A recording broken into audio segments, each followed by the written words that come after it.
We use the term hair to describe only one or all of it, but the term hairs to describe just a few. That's weird.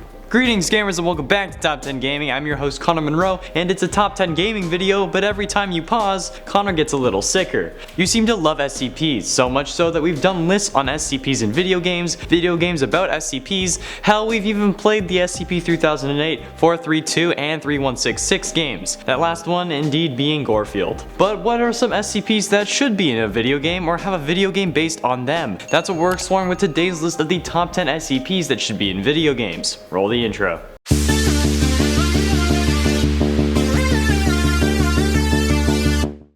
In at 10, SCP-978. SCP-978 seems to be a normal black and white Polaroid camera, with no distinct markings or damage, no writing or initials carved in. It operates the same as a normal camera, and shows no anomalous properties aside from the photos produced. When a subject is in a picture taken by SCP-978, the photo that develops isn't of what the photographer shot, but instead shows what the subject truly wanted to be doing at the moment the photo was taken. The effect appears to be random in level, sometimes drastically changing the surroundings and showing the subject's deepest desires, or simple changes and alterations to the image, like adding a football in their hand. The SCP also seems to be capable of expressing the desires of non-human creatures. For example, SCP-451 is a man who cannot see or hear, but when photographed he was shown surrounded by people he was interacting with in a normal way. And SCP-516, a sentient war tank who wants world peace, was shown in a world where he was no longer required, and completely overgrown with flora as birds sat on its main cannon. I think this would be an interesting game in itself. Like, you need to find something but need to find out who has the information, so you use the camera to help find it. I think it would be cool, I'd play it.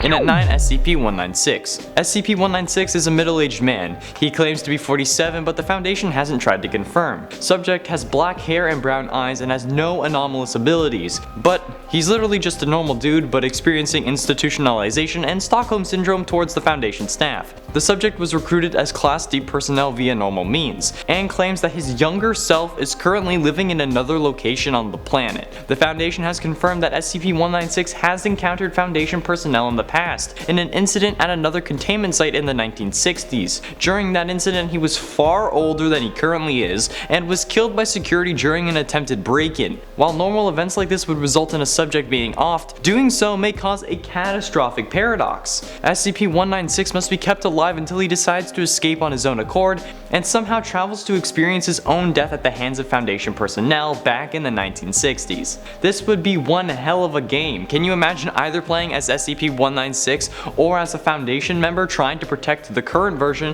while coaxing him to try to escape, and having to protect the youngest version at the same time? I think it would be really cool, okay? Leave me be. Number 8, SCP-2639. SCP-2639 is what we all wanted back in 1996. Well, I say we all, but those of us who were alive. I wasn't. An infinite Quake game. The game manifests as a 1 km cubed area where anomalous entities and objects materialize then dematerialize approximately 1 to 2 hours later. An invisible wall stops any instance inside the area from leaving the area. There are 3 humanoid entities equipped with weaponry and armor inside the area. Each individual has super speed, strength, and endurance. When one of these entities is destroyed, another version spawns. There are also items that spawn, that when picked up by the players will give them new weapons and stuff like that. These instances are also linked to a computer that runs without being connected to an outlet. My god, I wish. The computer has been running a Quake server since 1997, the same day the 3 players went missing. Many attempts to communicate with the individuals have been successful, resulting in chat logs between Foundation personnel and the players, where they are actively trying to get the players out of the game. The players can manifest in the real world, being able to kill anything, but being unable to die themselves, and they found this out the hard way. They spawned in a park and killed what they thought were zombies, but had now become a special task force for containment breaches. So maybe put them in that game, or have them as a playable team in a secret laboratory or something like that, because holy crap, I want to go around shooting people with rockets.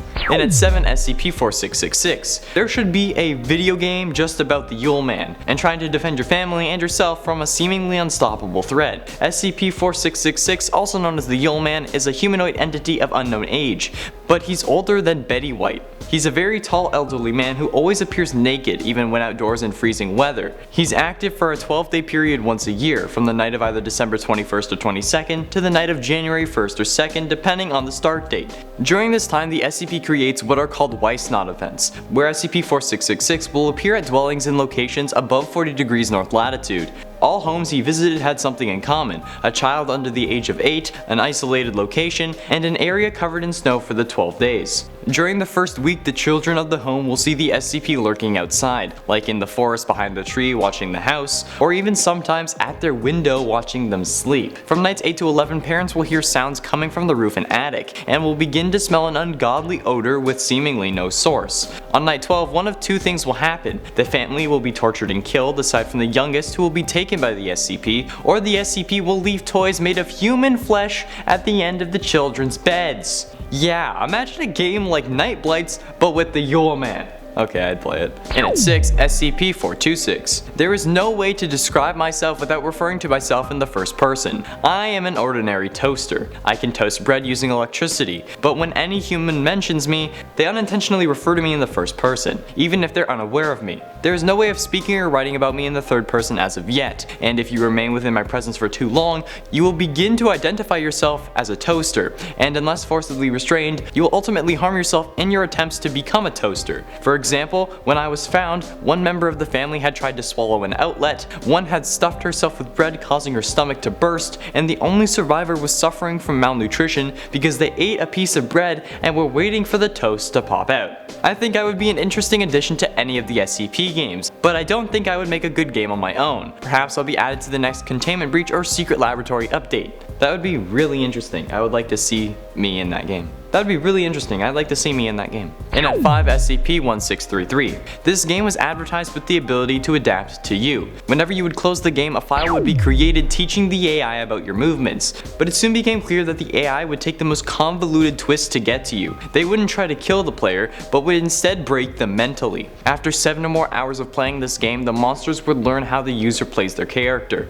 If they were defensive, the monsters would be too, halting their progression. And if the user was using their mind as a tool, the monsters would constantly disorient them just so they couldn't do anything. I just think that any game should do this. Find a way to have this concept work. Not the evil monsters part, but the file creating after you save and quit that teaches the AI how you play. That sounds great, and that would never create Skynet, right? And at 4, SCP-2984. A girl that is constantly on fire. Sounds like an enemy in a video game to me. SCP-2984 was discovered in Malaysia after several sightings by fire and rescue teams. The subject is constantly on fire, which has the ability to spread and be extinguished normally, however will reignite instantly if not submerged in water. This sounds like someone who should be running around in Containment Breach, who you need to avoid so that you don't burn to death, but who can also leave some fire behind and maybe set the whole building ablaze. I'm not sure how it would work, I just know that I want it to happen. I'm like the little girl with the burning house behind her. You know that meme? Throwback Thursday. And at 3, SCP-896. Think World of Warcraft, but your stats end up changing you accordingly if you name your character your full name. So your strength will make you stronger, your agility will make you more nimble and like a freaking ninja, and your charisma will make you more charismatic. While this may sound incredible, if any stat is 15% above any of your others, all other areas will suffer. So if you have 15% more strength than charisma, charisma along with everything but strength will get worse. A scientist also played this game as a test for a 9-hour binge period, but died for unknown reasons while playing, leading the Foundation to assume the game marathon had killed him. I think this should be a thing you can do in Secret Laboratory. If you're a human, you can go to a computer and play this, but while you do, you have the ability to die by other teams. But if you survive, you get buffed randomly, or debuffed randomly. Do it. And at 2, SCP Containment. What if we had a game where instead of the SCPs escaping, we had SCPs that we have to actively find and contain? If a developer really wanted to get their name out there and be put on the map, imagine how good this game could truly be. They could add constant updates to it, adding more and more SCPs that need to be contained. And you would be assigned to go get each one, with a team of course. Imagine being tasked with capturing SCP-805, where you have to equip your team with items based on the information on the SCP Wiki. The case files on the website would literally become case files, and you would truly be able to see what it would be like to work for the Foundation. Sure, it would take a lot of time and a lot of effort, but if done well enough, it could make a whole game developer's career. And I'd play the hell out of it. You would never see me again.